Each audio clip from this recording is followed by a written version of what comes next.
12 taon kaming mag-asawa. 2 ang anak namin. Ako ang naunang lumipad sa Canada.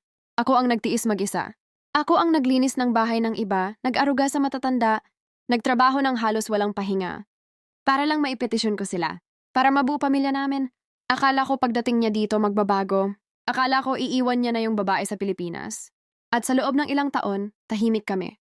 Pero minsan ang kalma, panandalian lang pala.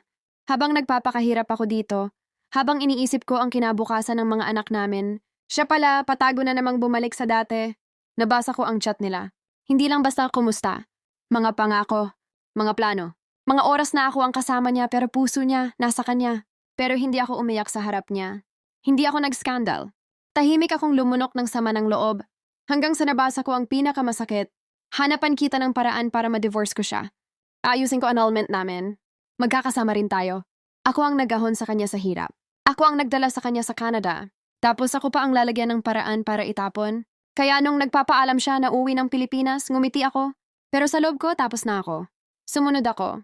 Tahimik. Hindi niya alam. At noong pumasok silang dalawa sa hotel, hindi ako sumigaw. Hindi ako naghabol. Tinawagan ko ang barangay at pulis. At doon sila hinila palabas. Hubad ang kahihiyan. Kasama ang babae niyang ikinulangot niya sa akin. Ngayon, hindi na siya makabalik sa Canada. Wala na siyang trabaho. Wala na siyang pamilya rito. Wala na siyang asawa. At pareho silang nagmamakaawa na i-divorce ko siya. Pero ang tanong ko, bakit ako ang kailangang maging mabait? Kung sila ang walang awa, ako ba ang mali? Ako ba ang masama?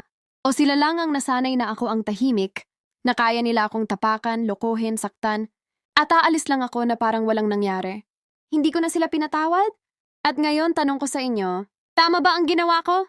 O dapat ko pa bang pagsisihan ang paghihiganti sa lalaking ginawang tanga ang asawa niya ng 2 taon?